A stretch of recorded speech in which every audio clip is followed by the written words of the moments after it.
integrante de la Comisión Especial de Evaluación, que tiene como finalidad llevar a cabo estas entrevistas los que aspiran a ser magistrados de la Corte Suprema de Justicia. Con ese propósito se le envió con antelación un cuestionario que fue elaborado por la comisión. Y en ese cuestionario hay una primera pregunta que nos va a permitir conocerla a usted como persona, como profesional, a través de su historia familiar y profesional, así como la ejecutoria que ha llevado a cabo, como las cualidades que considera posee y que sirven de sustento a la aspiración que tienes de ser magistrada de la Corte Suprema de Justicia. Vas a contar con 30 minutos para este ciclo, las entrevistas. Y la primera pregunta la va a formular la representante de Alianza Ciudadana Pro Justicia. Licenciada, buenos días. Buenos días. Bienvenida a este proceso. Licenciada, por favor, ¿nos da su nombre completo? Maribel Cornejo Batista. Licenciada Cornejo, ¿su número de cédula? 915469. Muchas gracias. Licenciada, disculpe, ¿qué edad tiene? 55 años. ¿A qué sala aspira? Sala Penal de la Corte Suprema de Justicia. Principal, ¿verdad? Principal. Gracias. ¿Sus estudios académicos hasta qué nivel los ha llevado? Después de la licenciatura, 3 diplomados y 2 maestrías. Excelente. ¿Cuántos años de experiencia tiene de trabajo, experiencia laboral? Dentro de la Administración de Justicia o fuera. Diga global y luego vemos la... Sí. Global desde 1986.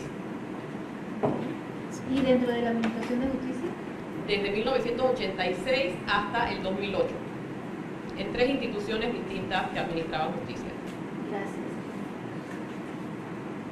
Voy a pasar a hacerle la primera, que nos cuente sobre la...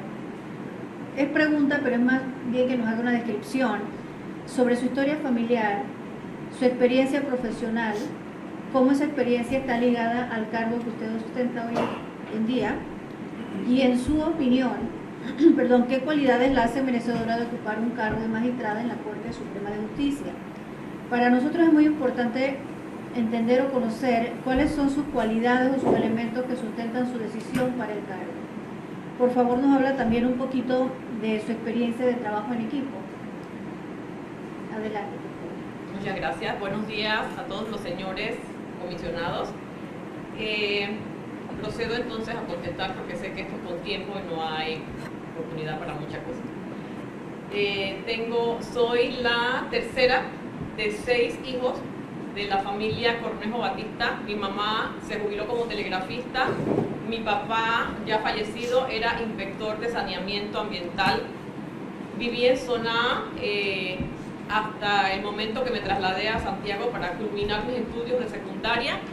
Posteriormente entré a la Universidad de Panamá en el año 1982 a la honrosa Facultad de Derecho y Ciencias Políticas de la Universidad de Panamá.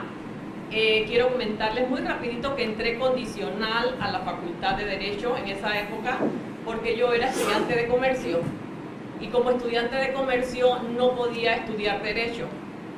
¿Y por qué era estudiante de comercio? Porque mi papá, humilde, me dijo que tenía que estudiar comercio para poderme pagar mi universidad. Así es que estudié comercio. Cuando llegó el momento de entrar a la universidad, descubrí que no me gustaba el comercio y que yo quería estudiar Derecho. Me llevaron donde el entonces decano de la Facultad de Derecho, el doctor Humberto Ricor, y me recibió condicional en la facultad. Esas condiciones fueron que tenía que, no podía fracasar en ninguna materia, que tenía que aprobar mi curso de capacitación y que tenía que entregar a la Facultad de Derecho un diploma de letras para poder optar al título de abogada. En ese momento vino el cambio de decano y ya yo estaba en cuarto o quinto año, fui estudiante del capítulo de honor Simbalanda durante todo ese periodo y el doctor Molino Mola, que era el nuevo decano, me dijo que si fuera por él no tenía que cumplir con el tema de llevar mi diploma de letras pero que lo fuera a discutir al Consejo General Universitario. Y yo decidí que no iba a ir a discutir ni a pedirle al Consejo General Universitario, sino que me fui a un colegio nocturno y durante 7 meses consecutivos estudié letras después de haber aprobado mis 10 semestres en la Facultad de Derecho y le llevé al doctor Molino Mola mi diploma de letras. Recuerdo que casi se cae de la silla porque él pensaba que yo había ido al Consejo General. Y de manera que entonces ya con mi diploma de letras cumplí con los 3 requisitos que me impuso en su momento, las 3 condiciones que fueron aceptadas por mí y que cumplí con optar por mi diploma de Derecho. En ese momento estaba trabajando en el Tribunal Tutelar de Menores, en la Secretaría de la Sala Penal del Tribunal Tutelar de Menores, primero con un magistrado, con un juez y después de la invasión con la juez Elsa Méndez de García. Y una mañana cualquiera me llama la doctora Aura Guerra de Villalaz, quien había sido mi profesora en la licenciatura, mi profesora de Derecho Penal, y me ofrece ser asistente de ella en la Corte Suprema de Justicia. Estamos hablando de 1990. Llegué a la Corte Suprema de Justicia y fui su asistente. Era la época en que los magistrados de la Corte Suprema de Justicia, salvo el magistrado presidente, tenían solamente un asistente cada uno. Entonces fui la asistente de la magistrada Aura de Villalaz por 4 años y en ese momento el procurador José Antonio Sosa me ofrece ser fiscal de circuito. Entro al Ministerio Público en 1995 y yo decía, bueno, en el tutelar estuve 4 años, en la Corte 4 años y en el Ministerio Público voy a estar 4 años. En el Ministerio Público estuve 13 años como fiscal en distintas especialidades.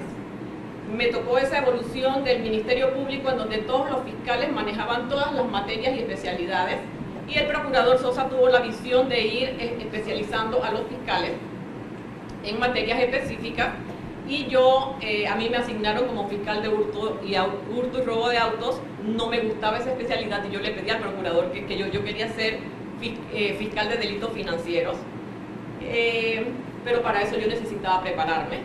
Le pedí al Ministerio Público que me auspiciara una beca para estudiar Derecho Mercantil. Estudié en el mercado local todas las ofertas que había y escogí la oferta de la maestría de Derecho Mercantil de la USMA y a través de un convenio con USAID me otorgaron una beca que me pagó todos los estudios, $6,000 costó la maestría. Y en ese momento entonces ya podían manejar con mejor propiedad todo el tema de delitos financieros. Me comisionó el entonces procurador para atender el tema, coordinar la comisión para la creación de la ley de delitos financieros, que no teníamos en ese momento. Me tocó esa tarea, cumplimos esa tarea. Y después de eso, pues ya en aquella época me tocó manejar los casos Adelac, los casos del Banco DISA, los casos de Providence, y bueno, casos que trascendieron a la luz pública. Y allí estuve yo entonces manejando estos casos, ejerciendo la acción penal, asistiendo a audiencias con un equipo de trabajo excelente en todo momento y motivado además. Y luego entonces con la nueva administración, la procuradora Ana Matilde Gómez me asciende al caso de fiscal superior especial y luego fiscal superior anticorrupción. Los últimos tres años en el Ministerio Público fueron como fiscal anticorrupción. En el Ministerio Público, que es un cargo con mando y jurisdicción a nivel nacional, y allí estuvimos también recibiendo, afortunadamente, el equipo de trabajo recibió un diplomado en el tema de los manejos de los delitos contra la administración pública, específicamente casos de corrupción de gran magnitud. Se trabajó en corporatizar las fiscalías anticorrupción para que no nos dedicáramos a atender casos de poca monta, sino casos de perfil, de alto perfil. Y pues el diplomado que recibimos, ya después de allí, en 2008, yo decía, el tiempo está pasando muy rápido. Yo siempre consideré que un abogado debía desempeñarse en los dos sectores, tanto en el público como en el privado. Y en el 2008 yo decido presentar mi renuncia y salir al campo a ejercer el derecho a título privado. Competencias, capacidad, siempre he creído en el tema de la educación y en la capacitación y en la actualización. Entonces eso es innato en mí. Siempre estoy viendo qué más estudio, qué otra cosa hay, sobre qué investigo para redactar un artículo, para publicar un artículo en periódicos o en revistas especializadas. Así es que bueno, cuando salgo del Ministerio Público ejerzo la profesión a título privado, y en este momento, hace 3 años para acá, cuando entró en vigencia la ley 23 de 2015, que es la ley de prevención de blanqueo de capitales, y que creó un concepto en la ley que se llaman empresas de cumplimiento para asesorar a todos los sujetos financieros y no financieros en el tema de prevención de blanqueo de capitales. Entonces soy socia de una empresa de cumplimiento que fue la segunda empresa autorizada por la Intendencia de Supervisión para asesorar a empresas en la prevención de blanqueo de capitales. Discúlpeme, ¿qué más? Su experiencia de trabajo en equipo, que estamos seguros que la ha tenido por las posiciones que por supuesto, por supuesto.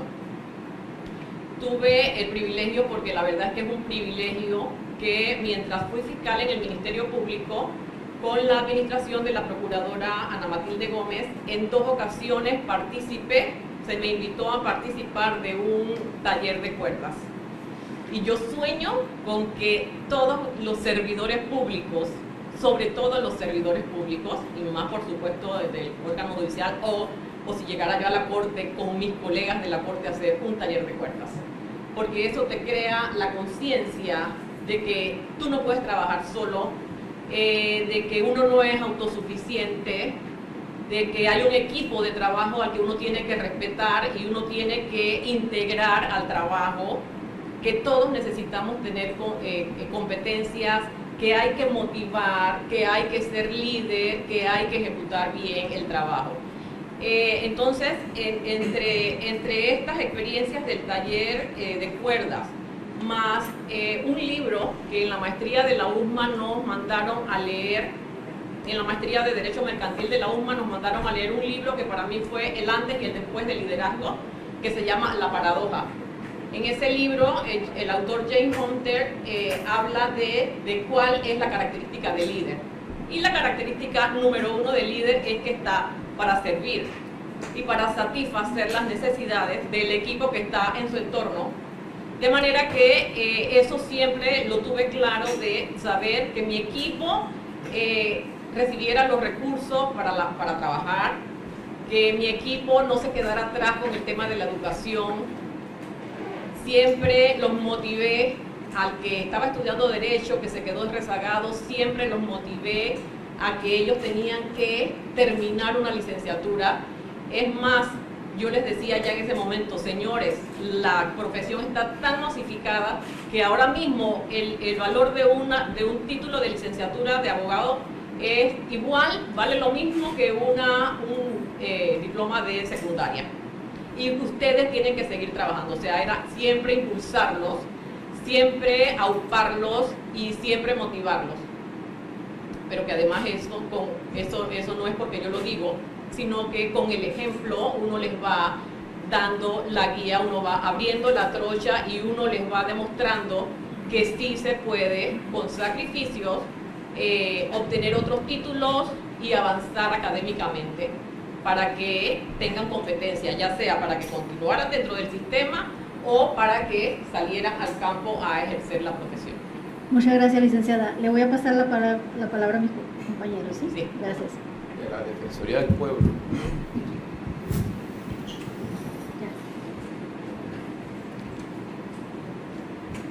Buenos días, distinguida licenciada.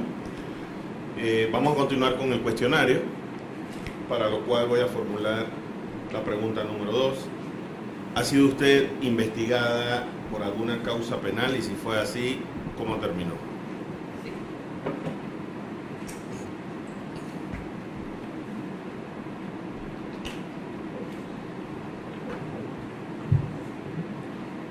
Dentro de mi cargo como fiscal anticorrupción, hace un momento mencioné que nos entrenaron para que hiciéramos investigaciones en casos de, bien coordinadamente como equipo corporativo.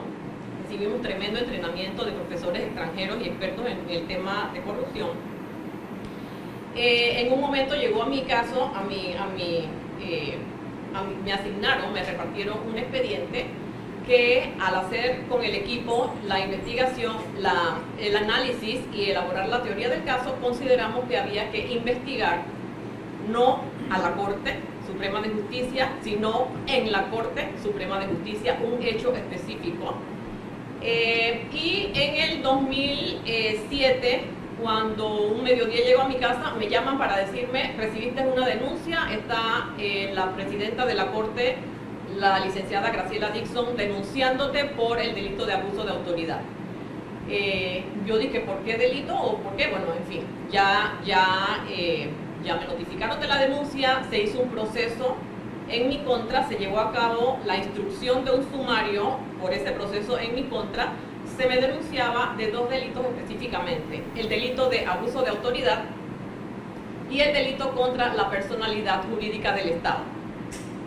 Aquí pues traje la decisión de esa misma Corte que me había denunciado. 11 meses y medio después me sobreselló definitivamente, y esta la traje porque esta nunca fue publicada en la página web de la Corte Suprema de Justicia. En el 24 de junio del 2008, bajo la ponencia de la magistrada Esmeralda Arosemena de Troitiño, dictó un auto en el que, en cuanto al delito de abuso de autoridad, señaló, abro comillas, del análisis de las constancias procesales se han dejado expuestas, se desprende que no se configura el delito de abuso de autoridad, por cuanto que en la conducta desplegada por la investigada no se determina la actitud dolosa, requisito sine qua non para acreditar la concurrencia del tipo penal que se le endilga a la procesada. O sea que me sobreseyeron definitivamente por el delito de abuso de autoridad. Estableció la Corte que los aspectos anotados no demuestran que la acusada, al ejercer su función pública, haya actuado con dolo, por lo que el delito de abuso de autoridad no se configura en este proceso y procede a emitir en su favor un sobreseimiento definitivo. Y en cuanto al otro delito, que es el de atentar contra la personalidad jurídica y contra la personalidad interna del Estado, la Corte determinó de tal forma que, si analizamos minuciosamente el caudal probatorio incorporado al proceso, debemos llegar a la conclusión que el hecho de girar oficios para solicitar información a entidades del Estado, citar para rendir testimonio asistentes de la Corte Suprema de Justicia para que brindaran su versión con respecto a circunstancias que rodearon un proyecto de fallo, y ordenar la práctica de una inspección ocular en el Departamento de Recursos Humanos no configura el tipo delictivo endilgado, por lo que la conducta desplegada por la licenciada Maribel Cornejo Batista en el desempeño de sus funciones no se colige que haya pretendido atentar o atente contra los poderes constitucionales legalmente establecidos. Por ende, cabe favorecerla con un sobreseimiento definitivo. Y entonces la Corte Suprema de Justicia llegó a la conclusión y emitió un sobreseimiento definitivo a mi persona por los delitos de abuso de autoridad y por atentar contra los derechos, la personalidad interna del Estado. Es la única vez que penalmente he estado investigando. ¿Me facilita la fecha? No el documento, sino la fecha de... La resolución 24 de junio de 2008 de la Corte Suprema de Justicia, Sala Penal. Si desearan copia, puedo proporcionar el documento para que lo tengan. Y si no, eso está en el sitio de la Corte Suprema. No, esta resolución no fue publicada. Debe para incorporarlo. Entonces ahí sí hay una violación de la ley, ¿no? Que dice que tiene que ser publicado. Yo no hago el comentario. O sea, no, esta resolución nunca fue publicada. Sí, por eso digo, Maribel, disculpa que disfrute, o sea, que es la omisión es de la Corte o de quien tiene que publicar el fallo. Disculpe, magistrado, corregí, no de la Corte, sino quien tiene que publicar. Así es que sí, esa fue la única investigación penal. Vale. Vamos a pasar entonces a la siguiente pregunta. Si me permite, yo quiero contar una anécdota. Solamente tengo varias de todas esas vivencias, pero quiero contar una. El día que presentaron la denuncia en mi contra, esa noche en el Colegio de Abogados se iba a presentar un libro del doctor Pedro Barzallo. Y pese a la denuncia y que ya estaba la denuncia en los medios de comunicación, radio, prensa y televisión estaban haciendo referencia el 10 de julio de 2007 que yo había sido denunciada. Pese a eso, yo decidí que yo iba a ir al Colegio de Abogados a la presentación del libro de mi profesor y director de tesis, el doctor Barzallo. Mi hija en ese momento me llamó y me suplicó que me fuera para la casa y me fui para la casa. Y a los 2 días de presentada la denuncia, me anuncian que el doctor Pedro Barzallo está en mi despacho. Y me sorprendió porque él no es penalista y él no tenía por qué estar en una fiscalía. Me dice, vengo a obsequiarle este libro. Yo sé que no fuiste a mi presentación por razones obvias. Y cuando me lo entregó, pues me conmovió mucho su dedicatoria. Para los que no tienen conocimiento, el doctor Pedro Barzallo es uno de los mejores procesalistas civilistas en los últimos años, en las últimas décadas aquí en Panamá. Fue mi profesor en la licenciatura, en la materia de Derecho Procesal, y fue mi director de tesis de la licenciatura. Y su dedicatoria es a continuación. Para la licenciada Maribel Cornejo, distinguida exalumna y competente funcionaria del Ministerio Público, con aprecio, Pedro Barzallo, julio de 2007. Entonces, para mí, cosas como esta, que me pasaron muchas durante ese año y medio, es lo que mantengo en mi recuerdo. Y la verdad que fue una situación que no fue cómoda ni para mí, ni para mi familia, ni para el Ministerio Público, ni para quien era mi jefa en ese momento, pero que no, ni siquiera ni renuncié, ni pedí vacaciones, continué ejerciendo mi labor, y al año y medio la misma corte, lo que era imposible para todos, para mí y para Dios no fue imposible, y al año y medio, a los 11 meses, la corte estaba dictando el sobreseimiento definitivo, que era lo que yo me esperaba. En todo momento mi conciencia tranquila, porque yo sabía que yo no había violentado la ley. Vale, gracias, licenciada. En ese sentido, hablando del Colegio de Abogados, ¿ha sido usted denunciada o investigada por faltas a la ética ante el Tribunal de Honor del Colegio Nacional de Abogados o ante el órgano judicial, el Ministerio Público o alguna instancia administrativa? No he sido nunca notificada, por lo menos no recuerdo que en mis 22 años como servidora judicial o desde el 90 para acá como abogada haya sido investigada por faltas a la ética. Bueno, gracias.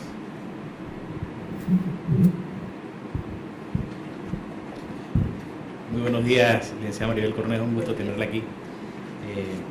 Bueno, son preguntas que están o que forman parte del cuestionario que se le adelantó, y es la número 8 en particular. De llegar a usted a ser magistrada de la Sala Penal de la Corte Suprema de Justicia, ¿cómo garantizaría la independencia en la prestación del servicio de administración de justicia en el marco institucional existente? En el entendimiento de que la independencia es sujetarse a la ley y sujetarse al derecho para resolver las causas que se le asignan al servidor judicial, sin interesar o al margen de factores o de situaciones internas o externas, sino el pleno apego a la ley, a los convenios, a la Constitución y a todo lo que esté vigente dentro de nuestro territorio. En el entendimiento ese, yo como persona y como profesional sería garantía de que voy a actuar con independencia judicial, con independencia de criterio, porque no hay nada más desagradable para un funcionario que administra justicia, que está recibiendo presiones internas o externas para indicar cómo debe desempeñar su cargo.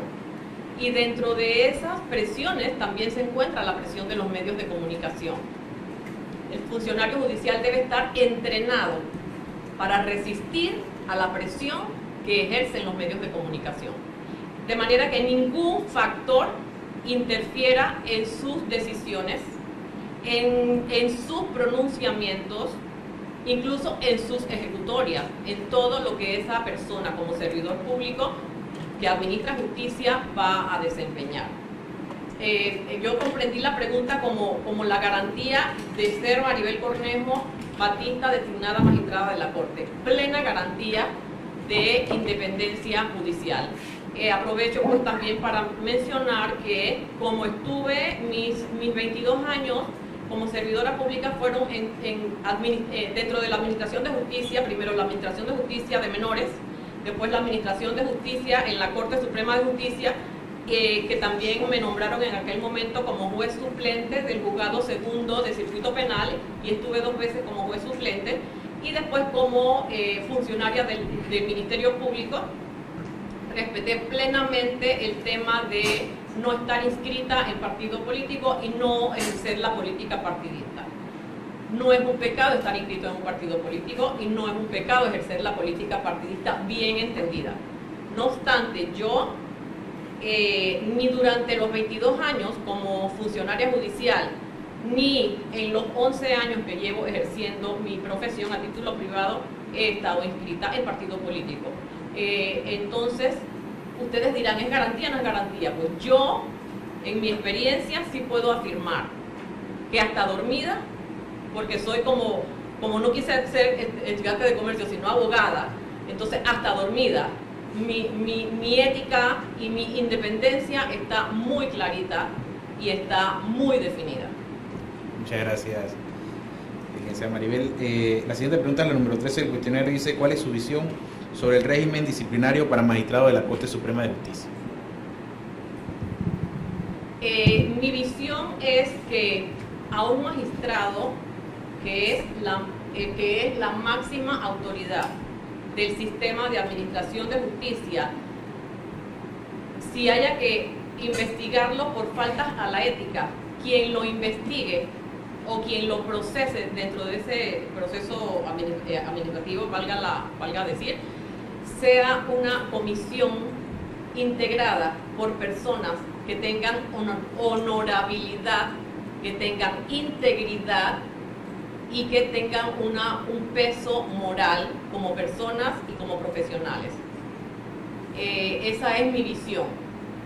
Si alguien va a investigar a otra persona por faltas a la ética, quien procese a la persona, quien lleve a cabo ese proceso de violación a la ética y que le imponga una sanción, debe ser una persona con superiores cualidades éticas y con integridad.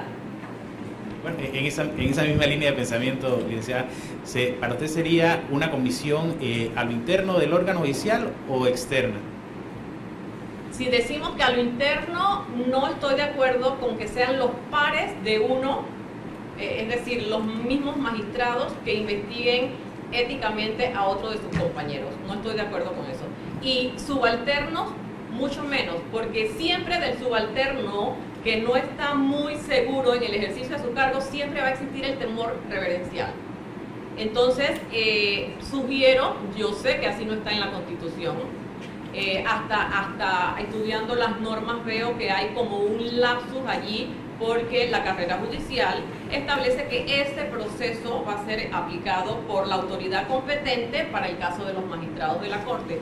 La autoridad competente en este momento pareciera que es la Asamblea Nacional, pero cuando nos vamos al articulado de la función de la Asamblea Nacional, se establece que va a investigar las acusaciones y delitos. Si llegamos a la conclusión que una investigación por falta a la ética es una acusación, entonces pareciera que el competente en este momento es la Asamblea Nacional. Si no llegamos a esa conclusión, y que ojalá, os digo, es que el tema de ética, el tema de integridad es, yo no sé de qué parte del país, pues vamos a agarrar y vamos a designar una comisión de notables, de honorables, de gente íntegra, no solo porque lo es, no solo porque lo parece, sino porque lo es, y porque esa es la percepción que tiene la gente de esa persona. Entonces, yo, en mi concepto, sí, perfecto. Cometí una falta a la ética. Alguien dice que cometí una falta a la ética, entonces, y soy magistrada de la Corte Suprema de Justicia, pues entonces yo tengo derecho a que quien me va a investigar para decidir si me impone o no una sanción por faltas a la ética, debería ser alguien ético, alguien íntegro y alguien con un peso moral. Muchísimas gracias. El Colegio Nacional de Abogados. Buenos días. Buenos días. Licenciada. Bueno, observo positivamente que usted reúne o ha recorrido las 3 áreas del saber más importantes, creo yo, que es el área de la investigación, el área de lo judicial o la judicatura y también el área de litigio. Y eso para mí reúne unas condiciones bien especiales. Pero me faltaría preguntarle, 1, si es miembro del Colegio de Abogados. Y 2, la pregunta que el cuestionario me ha precisado aquí, que para nosotros es bien importante, es la número 15. ¿Cómo pondera usted en el ejercicio de sus funciones, si fuera elegida como magistrada, la importancia y alcance del debido proceso? De hecho, soy miembro del Colegio Nacional de Abogados. De hecho, porque recién me gradué como abogada, fui al colegio, me inscribí. Los primeros años participé, nunca integré directivas del colegio, pero sí participé mucho de reuniones, hasta en una época no lo aporté acá, pero me tocó ser miembro del consejo editorial de un boletín que publicaba el Colegio de Abogados, y en 2 ocasiones, siendo miembro de ese consejo editorial, pues publicamos esos boletines. Pero de hecho, pues llegó un momento, licenciado, en que me desentusiasmé y consideré que realmente estar agremiada en el Colegio de Abogados no era como lo que yo quería o como lo que yo pensaba que era participar de un gremio. Yo he estado en distintos gremios y siempre, a la par de poder beneficiarse uno como agremiado, está el tema de qué aporto yo para engrandecer a ese gremio. Entonces, pero le estoy hablando de una época específica, en donde se hablaba de que era un trampolín para llegar a no sé qué lugar, de intromisiones políticas. Entonces, en esa época específica yo decidí no dejar de asistir al colegio. De hecho, nunca he presentado mi renuncia al colegio. Debí haberlo hecho porque yo creo que debo tener una morosidad así como de que nunca más aporté mi cuota anual. Pero sí, entonces decidí mejor estar en otras asociaciones, como lo puse acá en mi currículum. Y sí, pues de hecho soy miembro del colegio porque debo estar aún en la lista. Pero yo sí creo en que uno tiene que agremiarse, y yo voy a aprovechar que aquí está usted como miembro del Colegio de Abogados. En el año...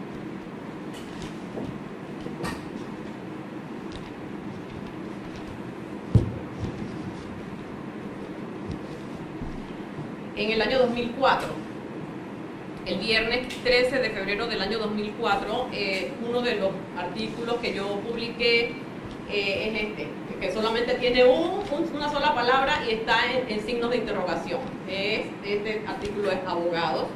Y en este artículo, hace 15 años, yo hacía el análisis del escándalo que se sentía en ese momento por la masificación de la profesión de abogados.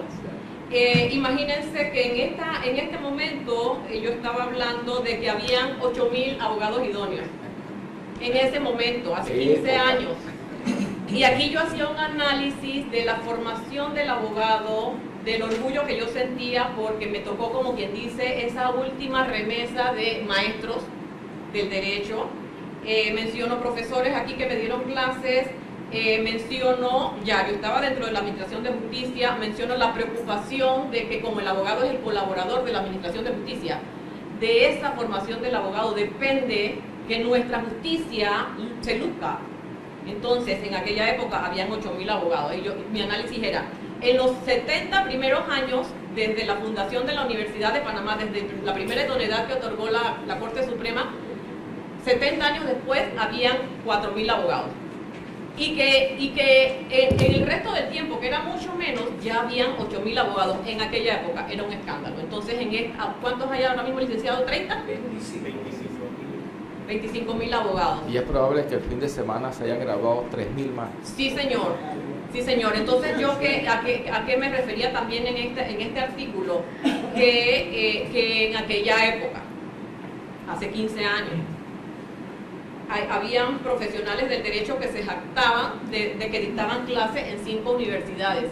Señores, si uno quiere ser educador responsable, no es correcto, además de ejercer la profesión, que no es pecado y que no es incompatible, muy por el contrario, le va a servir al profesional para actualizarse, pero no, o sea, nos estamos llamando a engaño si hay alguien que me dice a mí que dicta clases, que está formando abogados en 5 universidades distintas.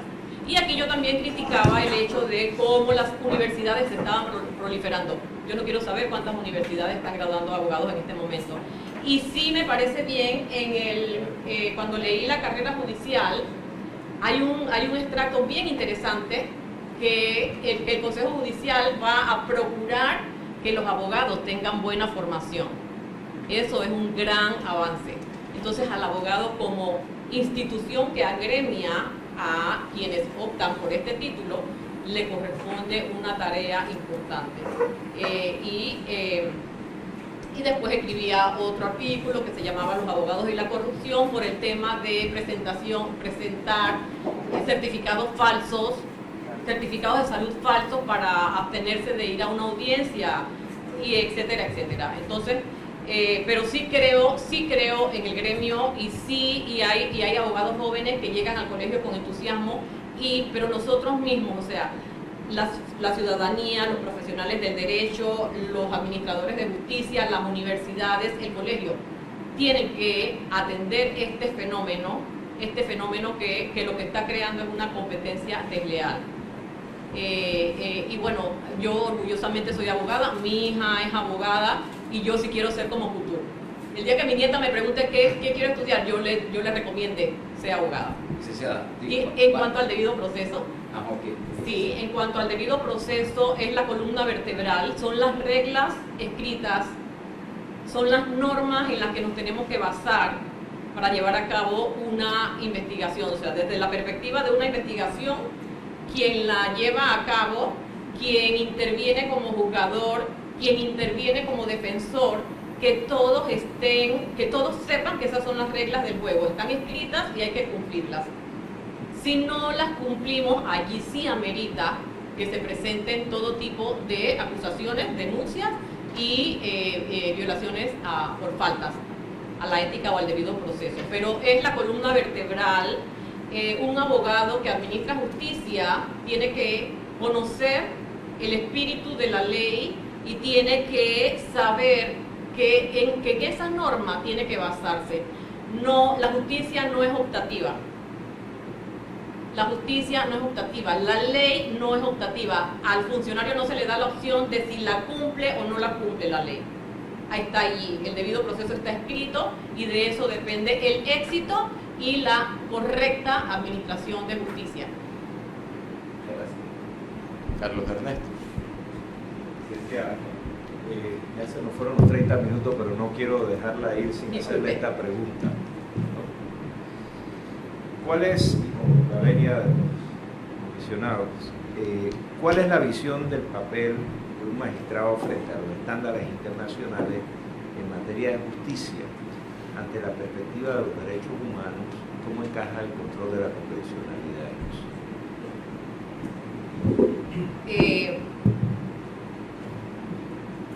Como magistrada, si llegara a ser designada magistrada, o sea, eso tiene como distintos componentes, pero quien administra justicia tiene que saber que Panamá ha suscrito convenios internacionales.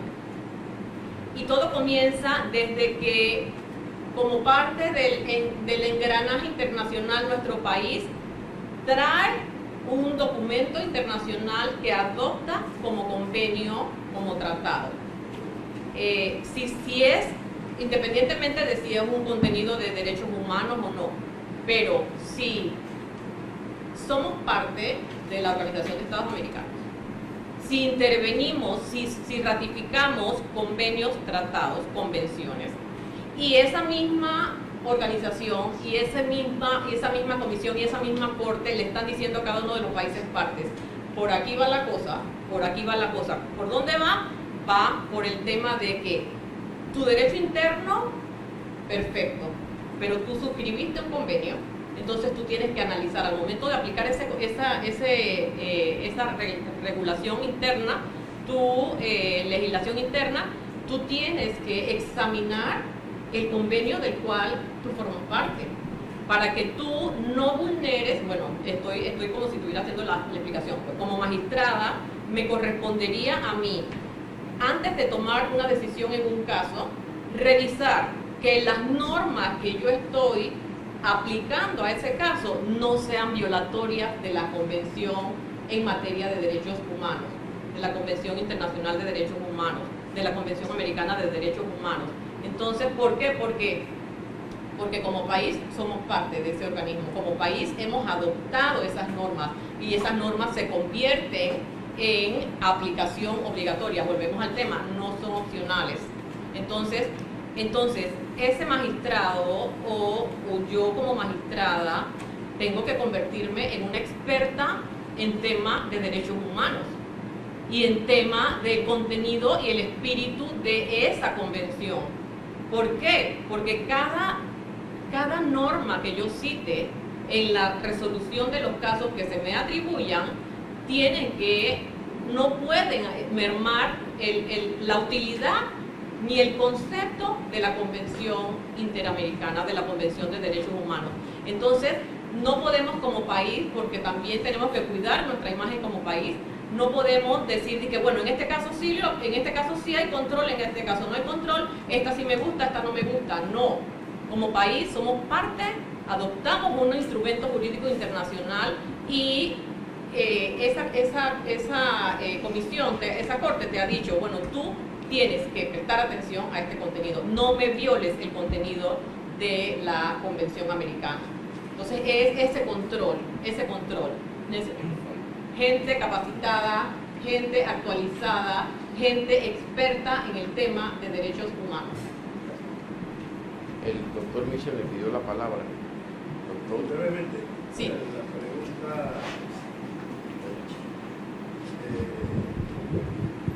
9. Pero antes, en un minuto o menos, a pesar de todas las denuncias de la Corte Suprema de Justicia, en el 2008, Sí. como presidente de la Corte, te invité a formar parte de un equipo Orgullosamente, y qué Para bueno que lu- usted lo menciona, magistrado, nunca para se me olvidó. luchar contra la corrupción interna y la implementación del nuevo sistema penal acusatorio. Y ya usted no estaba trabajando en el Ministerio Público, y a pesar de toda la problemática, un equipo interno, que yo no lo conocía, que no fuera por los medios, analizando el perfil del equipo que yo quería formar. Usted, Armando Fuentes, Aida, Romero, el equipo, donde estaba también la maestra Toitini,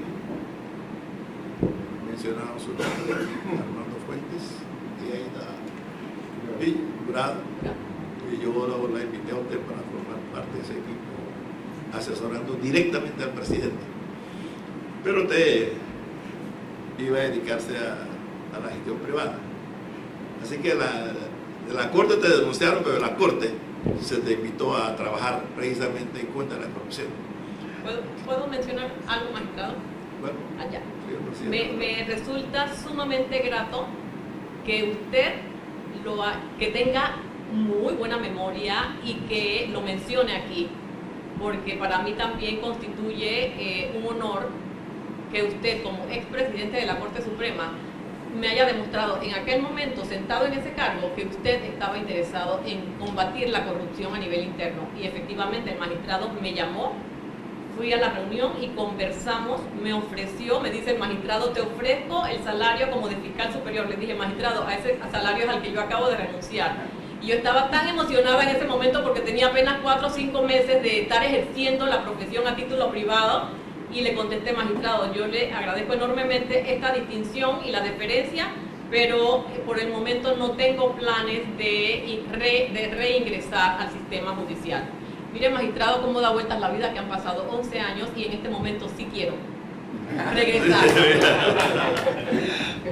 Mira, desde ese día finales del 2008 hasta hoy vuelvo a verla.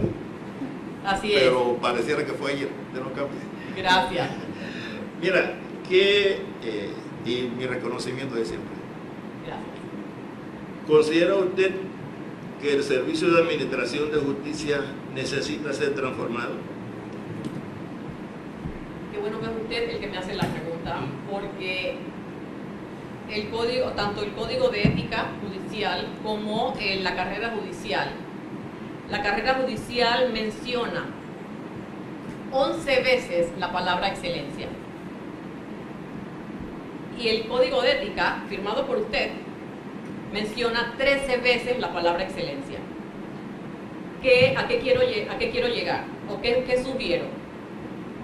Que tuvimos 30 años aplicando un sistema mixto, en la justicia penal un sistema mixto, que a nivel de nuestro primer distrito judicial tenemos apenas 3 años, vamos a cumplir 3 años de estar cumpliendo, de estar ejerciendo o aplicando el sistema penal acusatorio. Entonces, yo quiero darle oportunidad al sistema acusatorio para volverlo a evaluar en unos 5 años, a ver qué tal me resultó.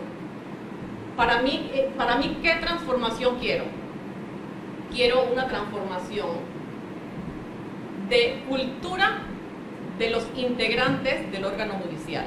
Allá adentro hay gente muy valiosa, hay gente muy buena, hay gente de carrera y hay gente comprometida. Y hay otro tipo de gente también. Entonces, pero que la cultura de la ética judicial permee desde la corte hacia abajo. Fomentar en la motivación en esos colaboradores de la Administración de Justicia. Ejercer un liderazgo hacia ese componente humano de la Administración de Justicia. Y además, y aquí voy a defender a mis colegas, además el usuario de esa administración, que son principalmente los abogados, más sus clientes, no tienen dónde estacionarse. No tienen un lugar donde sentarse a almorzar en el interín de un receso de una audiencia. A mí un día el carro se me quedó atorado en el lodo de los estacionamientos, del lodo del edificio de las oficinas judiciales donde era la Policía Técnica Judicial. Entonces, o sea, esa dignidad del servidor judicial y del usuario del sistema, en eso tenemos que trabajar. Hay que transformar la cultura para que se sepa y se aplique la cultura del servicio judicial. Servidor judicial está para servir, está para atender bien al usuario. El usuario del sistema, cuando llega allá, ya llega con el trauma de la causa penal, de la audiencia, del cliente reclamándole. Entonces, ese cliente y ese abogado necesitan ser tratados dignamente. Esa es la transformación. Dejemos el sistema penal acusatorio como avanza. Ha recibido críticas. Con el inquisitivo con el mixto tuvimos 30 años. Apenas tenemos 3 de estarlo aplicando en Panamá. Pero sí trabajemos en la transformación de la gente que está dentro del sistema. Y yo sé que eso sí se puede. Y tiene que haber voluntad también.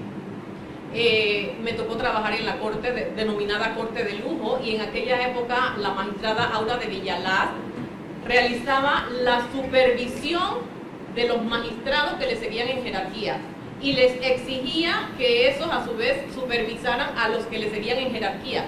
Entonces, la evaluación de desempeño, que es otro tema en el que se está trabajando en este momento, es fenomenal. La evaluación de desempeño, el manual de buenas prácticas judiciales en las que se está trabajando en este momento, que son coyunturales a la aplicación de la carrera judicial. O sea, todo eso es excelente, todo eso yo lo tengo que reconocer, por allí va la cosa. Pero cuando tenemos la cultura de ese liderazgo, de que damos el ejemplo desde arriba y eso permea hacia abajo, esa es la transformación que yo creo que necesita el órgano judicial en este momento. Y sobre todo también por percepción. Gracias. Muy bien. Una reflexión última. La experiencia que viviste de aquella causa, la recuerdo muy bien. demuestra algo fundamental. Cuando uno ha actuado con entereza, con probidad, con el convencimiento que lo que uno está haciendo es lo correcto, uno puede afrontar eso. Es lo que permite hoy día, como le estás diciendo al doctor Michel, que después de tanto tiempo tú quieres regresar. Y de eso se trata. Suerte y la mejor de la suerte. Gracias.